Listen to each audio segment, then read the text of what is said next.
All right. Well, we don't have very good lighting this morning, do we? Hi, everybody. My name's Jan Erickson, and wanted to say good morning to everyone. Maybe we can get a little more lighting going on here. Oh, well, I guess I could light the candles, couldn't I? I'm waiting for my tea to brew, and I'll shuffle the cards here. So let's light some candles so that we can see this morning. It's raining this morning on the high desert, which is always nice. We don't get a whole lot of rain here. So whenever Gaia decides to bless us with a little extra rain, we're really grateful. My husband is outside right now. He's putting down fertilizer just so he can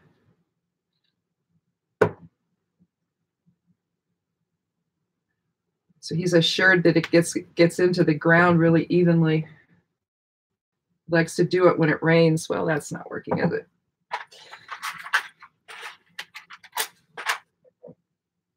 And he missed the other rain.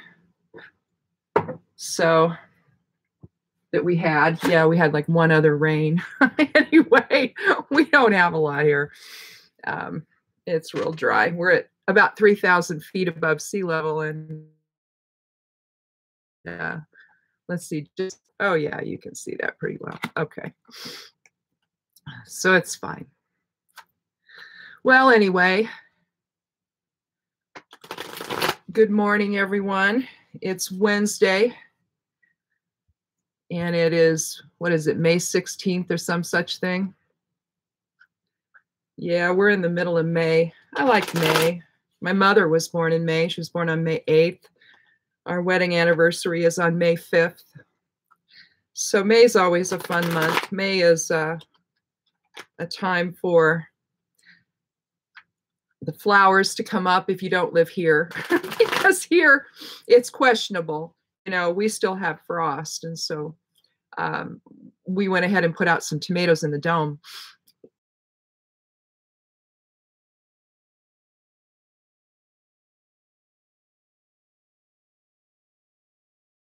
That my husband cloned.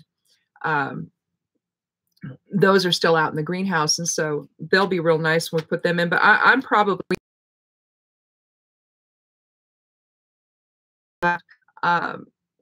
you know, a pretty good frost that night, and I'm going to cover the ones that are out there because they got bit the other night. I've already had to take off a bunch of well, my daily throwing one on the floor. The Queen of Wands. It'd be interesting if that's what I end up drawing.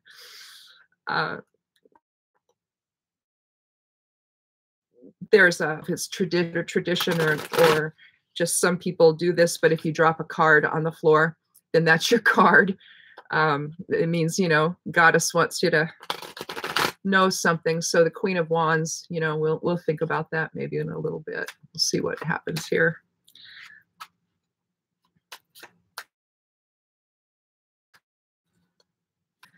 Almost done here shuffling. I like to shuffle quite a bit. I'm going to continue to use the Rider-Waite deck. I like other decks. My favorite is the Thoth deck. I mean, I think Crowley's a little gloom and doom for my taste. So, you know, things he sees as dark, I actually don't. But that's, you know, everything is, you know, we have both dark and light in us. And, you know, depends on your focus, I guess. Well, there goes another card. Well, this time it was two. Oh, the moon and the hanged man. Well, I guess I was saying get on with it, huh? Oh, that's awesome. So we'll count 13 and we'll take the card. 1, 2, 3, 4, 5, 6, 7, 8, 9, 10, 11, 12, 13. 13. There we go. We're going to go 13. Yeah, I'm a chatty witch. So what are you going to do? Oh, look at there. The 10 of Cups. Well, abundance, happiness, emotional fulfillment. Looks like the family's all together. Mom, dad, the kids, looking out over the fertile land.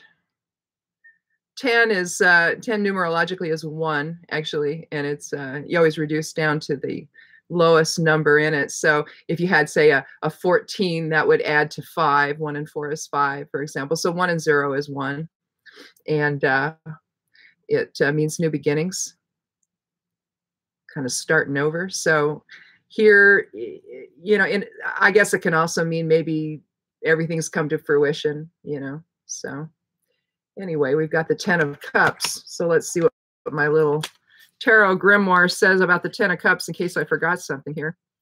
But mostly it's about, there's a concept. I jotted something down here. I like to take notes on what I do. I have a, I showed my Rune grimoire the other day. This is just a notebook of things to jot down about the different.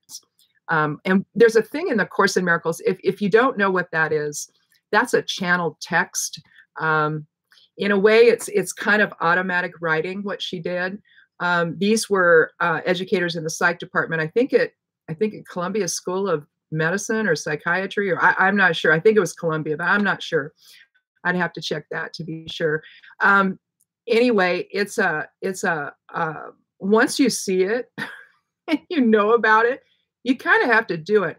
It took me 30 years to finish it. There's a daily workbook that you do, and so there's something to do each day. Basically, you're retraining how you see things. You have to see yourself as source energy. You really do, and you have to see everyone else as source energy as well. And it gets rid of judgment. It's an amazing, amazing thing. The Course in Miracles. It's been around for a long time. I think it finally got published in the early 80s, maybe. That's when I found it. And it took me until, oh Lord, I don't know, 2013 to actually, I would get halfway through the text, and it's written in like Bible type language, I guess you could say, very similar in the type of cadence and the language used. But it's really an interesting thing. And one of the things it says is that I need do nothing. It's in fact, when I saw that, my husband saw that he was doing the course too, which prompted me to finish. It's like, well, geez, I can't let him do it, Anyway, different quotes throughout the book that you stay with you, and one of them was, I need do nothing. We think that we've got to fix everything. We think we've got to make everything just perfect, and really, no. It's about living in the present moment, and you need do nothing. Things just are the way they are. You're here to experience them the way they are. If you don't introduce the concept of good, bad, or anything else into it, then all it is just stuff to experience. And I know that's hard. I know that that's kind of a weird thing to say, because there's a lot of triggers out there, and we feel justified in feeling the way we do about all of it. And sure, you can do that, but sometimes it just makes life a little bit more difficult. So the notion of I need do nothing, when I was looking at the 10 of Cups, it's really, I need do nothing. I have everything. I am source energy. We are all source energy. We need do nothing but exist and be loving. That's it. So I guess maybe that's the only thing we need to do, is be loving. But even if we don't do that, we focus into form, and we make that choice when we do so, to live in service to self or service to others. That in the Law of One, the idea of we're either here focused on the greater aspect of self, which includes everybody, or we're just concerned with our own needs. And how many pairs of glasses do I need to wear? But that's kind of the whole point of the Course in Miracles, is that it sort of defines all of that for you in a way. But this also, talks about home and peace and contentment and having our desired outcome. But honestly, I think the basis of contentment and all of that is, I need do nothing. To just trust that you have everything, even if you have very little. You have everything you need. So that's something that we want to think about today, I guess. Apparently, dropping as many cards as I did on the floor, the goddess agrees. So anyway, like, get on with it. So I wonder how my tea's doing. Oh, I think it's probably done. Let me stop for a minute before I do the rune. Here.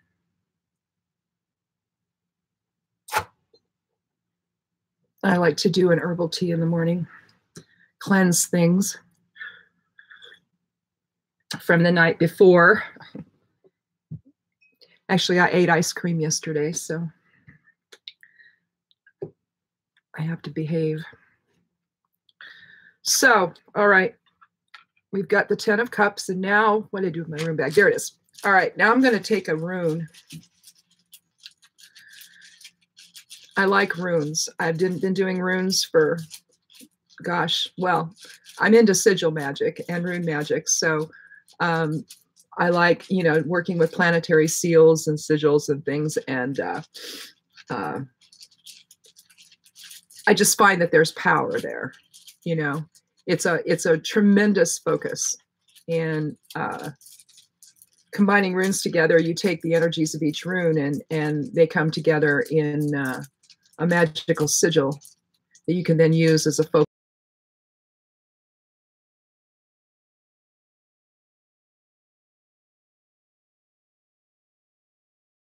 Well, the power of Thor. That's Thursaz. So Thursaz is an interesting rune. Good.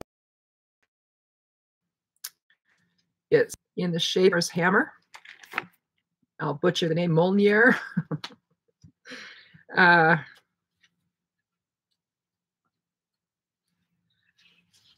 It is the third rune.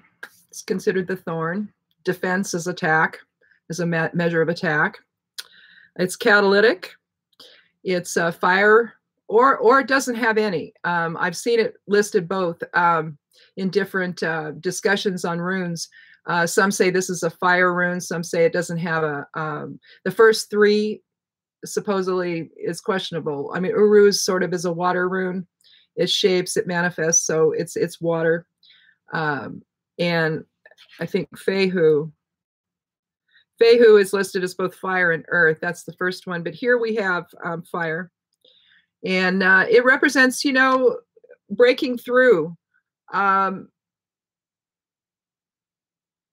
Basically, if you've got, it's a catalytic force. And so what it's going to do is it's going to neutralize opposition. It's going to break through a problem situation. Pathway, the hammer hits and it breaks things apart. It destroys things. Because Thor was a weather god, it's useful in weather working magic. So if you're trying to dissipate a storm or create a storm, for example, you can draw it in the air as you're chanting.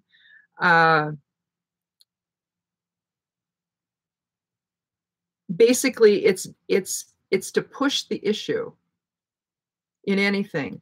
It's to break through something and to get something going. It's great to combine with other runes. So to have Vunyo for yesterday, could combine it together. And basically it already is combined together. If you take the little top part of it off there, you have Vunyo, don't you? And so it can be useful in love magic if you're trying to get a relationship going or make a decision. You can use my finger. You can use Thursaz to do that.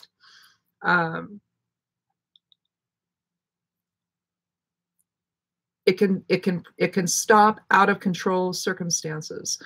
So, in combination with the I need do nothing card,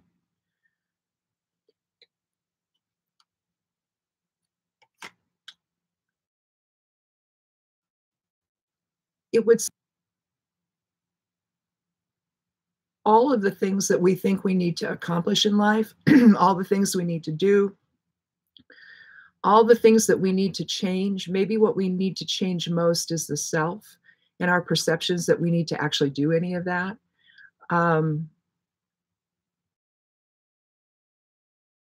maybe we don't work as hard.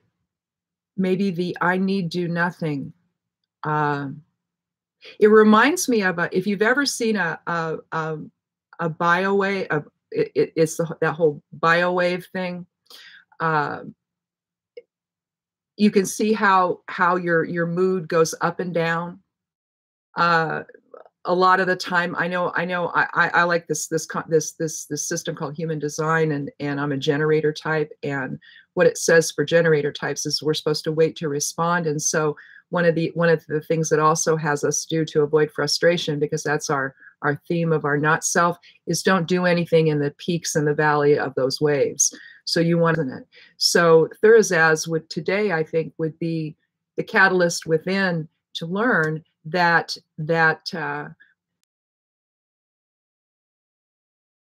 we can sit back and observe and wait. And it's like that adage, all things come to those who wait. Well, they really do. I mean, a lot of the time we don't trust in that process very much. And I think that that's what the inner process of that we need to work on today, and just to recognize in this life that we can just sit back and wait and see. And then if we have to act, well, then we have certainly more information, don't we?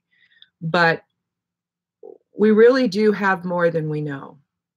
And maybe today is just a day for gratitude, and to just recognize that